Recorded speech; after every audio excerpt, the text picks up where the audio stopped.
تیری ویگو کے صدقے ہم صفے بزدل میں بیٹھے ہیں، تمہارا خوف اڑنے میں 76 سال لگ گئے ہیں۔ میری گنتی میں اکثر اب یہی حاصل نکلتا ہے، بغیرت قوم بننے میں 76 سال لگ گئے ہیں۔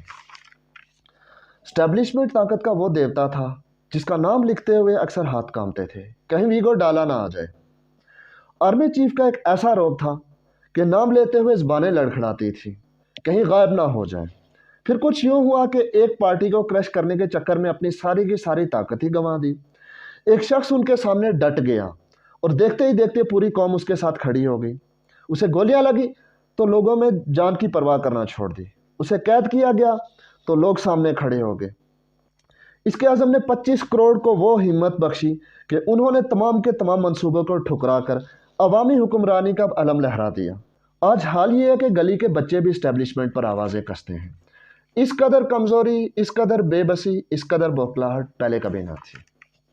عمران خان نے ایک بات کہی تھی، جو عدالتیں خود آزاد نہیں ہیں وہ مجھے کیا انصاف دیں گی، جس کے سیکوینس کو اگر دیکھا جائے تو ججز نے بالکل خط لکھ کے یہ بات بول دی ہے کہ ہم پہ واقعی دباؤ ہے، ہم آزاد نہیں ہیں، ہم آزاد فیصلے نہیں کر رہے تھے۔ تو اس کے بعد پھر واپس مختلف جگہوں سے مختلف ریئیکشن آیا، تو ہم آپ کے ساتھ وہ ڈسکس کرنے جا رہے ہیں۔ خیبر پختونخوا بار کونسل کی طرف سے ریئیکشن آیا، انہوں نے اس پر اپنے تحفظات کا اظہار کیا۔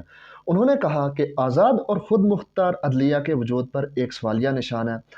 اس خط کے آنے کے بعد سپریم کورٹ کو فوری طور پر اس کا نوٹس لینا چاہیے۔ خفیہ اداروں کی عدالتی امور میں مداخلت کسی صورت قابل قبول نہیں ہے اور یہ قابل مذمت ہے۔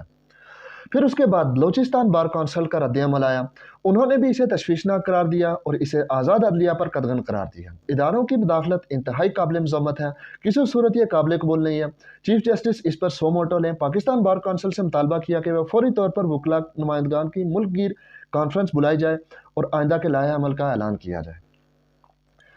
سندھ ہائی کورٹ کا اس بارے میں کیا موقف ہے؟ سندھ ہائی کورٹ ایسوسی ایشن عدلیہ کے معاملات میں انتظامیہ اور ایجنسیوں کی مداخلت کو قابل مذمت قرار دیتی ہے۔ سیاسی معاملات کے کیسز میں خاص طور پر فیور حاصل کرنے کے لیے اس قسم کی مداخلت کی گئی۔ سندھ ہائی کورٹ بار کا مطالبہ ہے کہ 3 سپریم کورٹ کے معزز ججز جو کہ متنازع نہ ہوں، اس کا حصہ ہوں، ایک بینچ تشکیل دیا جائے اور وہ اس معاملے کو گہرائی کے ساتھ دیکھیں اور ججز کہہ رہے ہیں یہ کیا معاملہ ہے اور کس طریقے سے ہے۔ پھر اس کے بعد اسلام آباد ہائی کورٹ بار ایسوسی ایشن کا اس پہ موقف ہے۔ انٹیلیجنس اداروں کی بیجا مداخلت، چیف جسٹس شفاف انکوائری کروائیں، اداروں کے خلاف کارروائی کی جائے، کسی بھی ادارے کو دوسرے ادارے میں مداخلت کی مذمت کرتے ہیں۔ ججز کے اس اقدام کو سراہا، انہوں نے خط لکھ کر ساری تحفظات بتائے اور بار بار ججز کو خط لکھتے رہے۔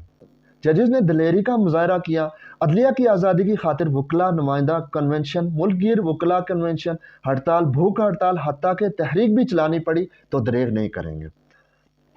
اس کے بعد ہم آپ کو بتاتے ہیں کہ کہاں سے ابھی تک مکمل طور پر خاموشی ہے، انہوں نے اس بارے میں کوئی موقف ہی نہیں دیا۔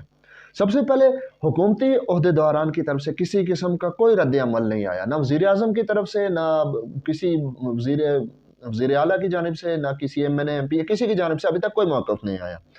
پھر اس کے بعد پاکستان پیپلز پارٹی حیران کن طور پر خاموش ہے، حالانکہ وہ قانون کی حکمرانی کے لیے بہت زیادہ بات کرتی ہے۔ آئی تھنک ان کو اس پہ ضرور بولنا چاہیے تھا۔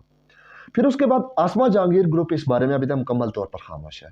پاکستان بار کونسل، جب عمران خان کو سزا دی گئی تھی تو اس وقت تک میڈیا نے اس چیز کا کہا تھا کہ یہ غلط سزا دی گئی ہے، تو اس کے بعد بار کونسل فرنٹ فٹ پر آیا تھا اور اس نے یہ بات کہی تھی کہ ججز کی توہین یا ججز کی کسی بھی صورت برداشت نہیں کی جائے گی، یہ بالکل غلط ہے، یہ کسی بھی طرح قابل برداشت نہیں ہے۔ تو اس دفعہ وہ مکمل طور پر خاموش ہے، ان کا کوئی اس پہ ریئیکشن نہیں آیا۔